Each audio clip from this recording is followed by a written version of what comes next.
Here's how you turn this into this.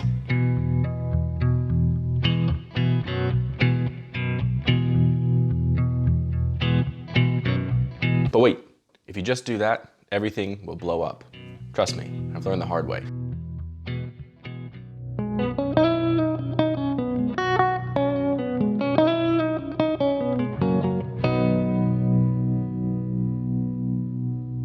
I want to share with you some of the primitive firing techniques that I've learned through trial and error and quite a lot of research. That way, you can do this successfully in your own backyard without your pottery breaking. It helps to have a basic understanding of your material, clay, and what happens to it when you heat it up. Clay is special because it's so pliable. We call it plastic. But when you fire it, it becomes hard and durable. Clay is technically a mineral, chemically composed of the molecules alumina, silica, and water. You can find clay all over the world, dig it up, and turn it into pottery. But the clay you find in nature, or even the clay you buy, isn't pure clay. It's what we call a clay body. And the clay body contains that chemically pure clay in addition to sand, organic material, dead plants and animals, soil, you name it. All of those impurities besides the clay burn off in the firing process, leaving behind a relatively homogeneous material. That clay chemical of alumina, silica, and water, well, the water burns off, leaving just the alumina and silica. And then at really high temperatures, the alumina and the silica actually start to melt together. When this melting together begins, it's called sintering. If you fire clay to this temperature, which is in the temperature range that you'll get in a pit fire like I'm talking about, then your clay will be durable. It will no longer dissolve in water and it'll hold its shape. But it will still be porous, so it will absorb water, and depending on how porous it is, it might leak a little bit of water. But as you push those temperatures higher and the alumina and silica melt together completely, it's called vitrification. This process requires very high temperatures, 1300 degrees Celsius and even beyond that. Low firing temperatures are typically over 900 degrees Celsius. During all of this, as things are burning off, your clay body shrinks. If it shrinks really quickly, things will crack, break, and even explode. Okay, so now you know what happens to your clay when you fire it. So I want to take you through the entire process so that you can do it successfully right now. Obviously, you need to start by making some pots. Hand building is the oldest method, and it doesn't require anything but a bit of clay. Like I said, you can dig up your own clay, or you can buy some for quite cheap. A scrap of canvas makes for a good surface, and if you have something like a cake stand that spins, that's also great. But just a slab of wood or a countertop will do just fine in a pinch. I'm not going to go into detail on hand building in this video. I am by no means an expert. I'm just learning it myself. But I will post a video on one method of hand building that I've found to be pretty easy and pretty reliable. That being said, there are a few things I want to make sure you keep in mind as you're hand building, regardless of your technique. First, if this is your first time doing a pit fire, don't agonize over the pots. Chances are, no matter how hard you try your first time, some things will crack and break, so don't get too attached. But after you've honed your firing technique, you can put a little bit more time into your pots when you're sure that they're unlikely to break. Second, make sure that your pots are of an even thickness. When those pots are shrinking in high temperatures, the thin areas and the thick areas will shrink at different rates, and that's where you're likely to get cracks. And finally, use a coarse clay. We call this a grogged clay. If you're buying a clay, get something that is specific for raku firing or atmospheric firing, as these will have a lot of grog in them. Grog is any material that won't shrink. Usually it is pottery that's already been fired, ground up, and then wedged into your clay. The more grog you have in your clay body, the less the whole pot will actually shrink as it dries and then fires. The less your pot shrinks, the less likely it is to crack or break. Because I have some pretty standard, really smooth clay lying around, I actually used broken pieces of pots from earlier firings, ground it up, and wedged that into my clay as grog. I found that this really helped reduce the number of cracks and breakages I had in later firings. So you've made some pots. Now let them air dry for a couple of days until they're totally dry. You'll see the color change, you'll see them shrink a little bit, and then you can put them in your oven. Start at 200 degrees and gradually work your way up to 500 degrees over the course of an hour or two, and then leave them at 500 degrees for at least an hour. This will make sure that your pots are totally dry. I've weighed pieces that were bone dry before and then after I put them in the oven, and they lost 5 to 10% of their weight. So even when something looks and feels totally dry, after it goes through the oven, it will be more completely dry. The temperature of your oven won't make your clay durable. It won't sinter or vitrify, and it will still dissolve in water. However, you're one step closer to being ready for that pit fire. Now you need a setup where you can build a big roaring fire and get those pots sintered. The simplest, oldest method is the one I'm going to teach you here, a pit fire. You dig a hole, build a fire in it, and then you cover it. You're going to dig your hole to whatever size you need to accommodate all of the pots that you've made. Obviously, the bigger the hole, the more pots you can put in it, and the more wood you'll need to burn. This process will require you to burn a fire for several hours, so keep that in mind when you're planning how much wood you're actually going to need to use. So dig a hole. The shape doesn't really matter. It can be round or an oval or a rectangle. You just want it to be deep enough to hold your pots below ground level. Then you're going to start a small fire in the hole. The first step is to dry out and heat up the earth in your pit. Moisture, as I've said, is the enemy of pit firing, because when it heats up, it turns to steam, steam builds up pressure, and that explodes things. You want a dry pit, dry pots, and dry fuel. If you've ever burned wet or green wood, you know how much it pops and cracks, and these mini explosions could break your pots. I like to pick up wooden pallets from local businesses. Just make sure you ask permission before you take them, and then break them up into usable pieces, and you've got some free, dry firewood. And in this case, the nails aren't actually a problem. They could even potentially help color your pots, but more on that later. Okay, you've built a little fire in your pit, you've let it burn for a while to dry things out. Now, put those oven-baked pots near the fire. Think about it like this. If you sit next to a fire, you'll get warmer, then hotter, then hot, until you need to move farther away. And that's what you're doing with your pots, letting them gradually get warm and absorb that heat from the fire. And you want to keep a small fire. Be patient. I've rushed this process before and things broke. Do this for an hour. What I did here is I used a bit of scrap metal, covered the pots so that I created a little oven to trap heat and get them even warmer.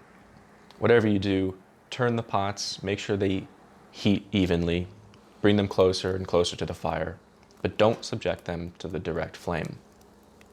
You might consider this for perspective. When pots are fired in a studio, in a kiln, the heat is raised gradually over several hours before reaching the final highest temperature. And that's what you're trying to mimic here in your pit fire. Now, let's talk a little bit about color and how your pots turn all kinds of colors in this process. Simply heating clay doesn't impart color. Your clay will take on colors because it is porous, and when it's hot, those pores open up and accept smoke and vapors from whatever's burning. Then when it cools off, those pores close and trap those colors inside the clay body. Now, the easiest color to get is a simple jet black. This is trapped carbon inside the clay body, and you can get it by completely smothering the clay when it's hot in any sort of dry organic material. Dry grass, dry pine needles, sawdust.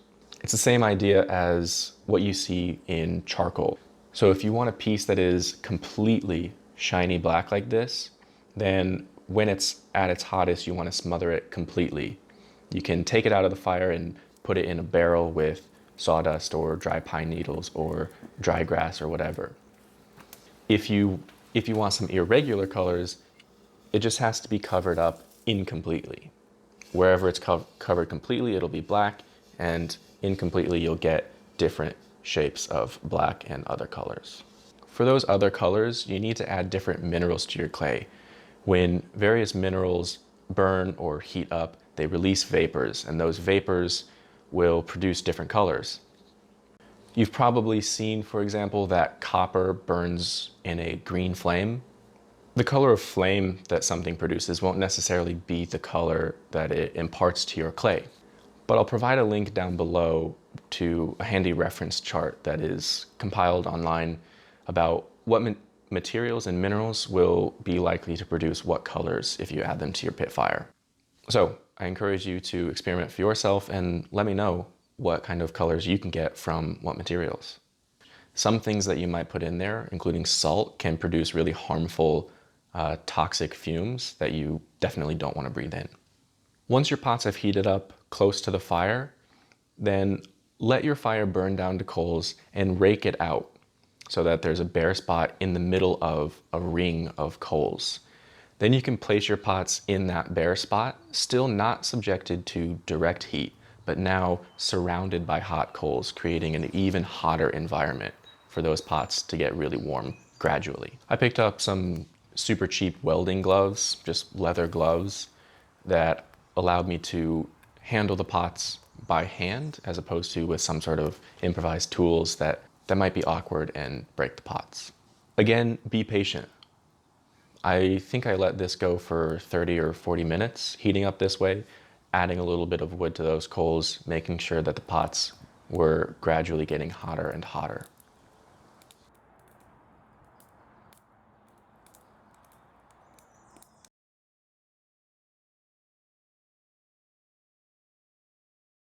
And I've got some dried out organic material. Oh, some onion skins, some orange peels. Now for the fun part. Build a big roaring bonfire over the top of your pots. Be careful, add the wood gently, and try not to add any really big pieces that might fall and break your pots as they burn. And you can feed this fire and keep it going for as long as you have fuel. I burned mine for about an hour. If you can see your pots in the coals, then you can judge their temperature by the color that they're glowing. A glowing red is maybe 900 degrees Celsius, kind of what we're shooting for in a low fire like this. And it just goes up from there. Orange, yellow, up to white. White is extremely high temperature that you're not going to get in this sort of a firing. If you've added colorants, then your work is done here. You just let the fire burn out and cool off, and then you can look at your pots.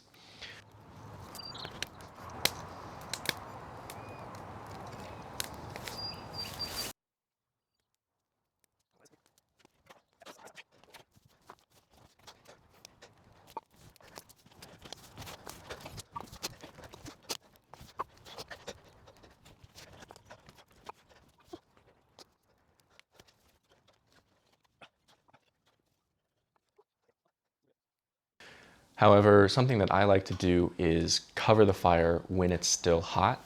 This will create a reduction atmosphere, which is what potters call an atmosphere where the oxygen is reduced. That means you produce a lot of smoke, a lot of those vapors that will get trapped in the clay body and produce color.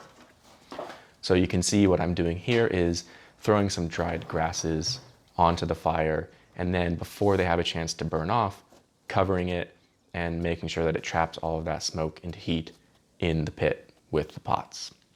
But again, just experiment here. See what happens if you just let things burn out and cool off without covering them. Or maybe you pull a pot out carefully with some tongs and try to cover it completely in dried grass or something to get that jet black color throughout. And feel free to do a little bit of everything. If you're using a heavily grogged clay, you should be fine with any of these techniques. But if you're using a smoother type clay and you remove pots from the heat and cool them off quickly, then you have a high chance of breaking those pots. That about wraps it up. The pots you fire with this method are not going to vitrify, but they should sinter if they get glowing hot. This means they'll be durable to the extent that they won't break down in water and you can handle them like normal. But they're not going to be as durable or as strong as a glazed piece of pottery that has glass melted on the outside and has been heated up to vitrification temperatures. They won't really be usable for eating or drinking because they are porous. However, they are great for holding on to solid objects as planters, or just as some really beautiful decoration that you hand built and fired. Well,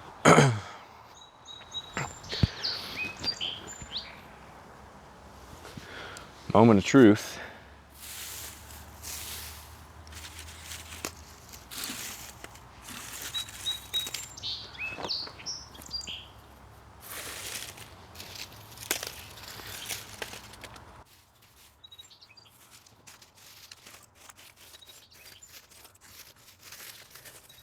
Okay. Cool. That's a piece. You look at where there's no wood.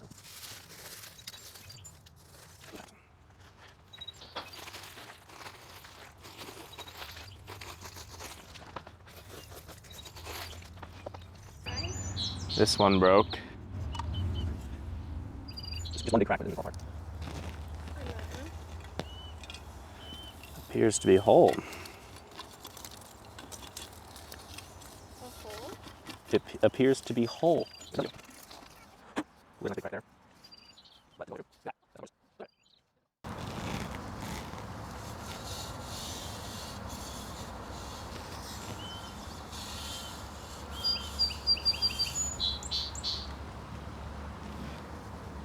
All right.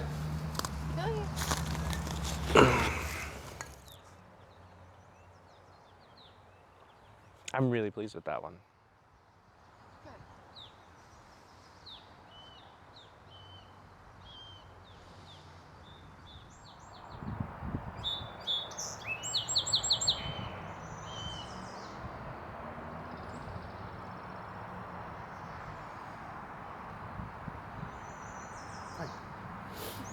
It matches Tilly.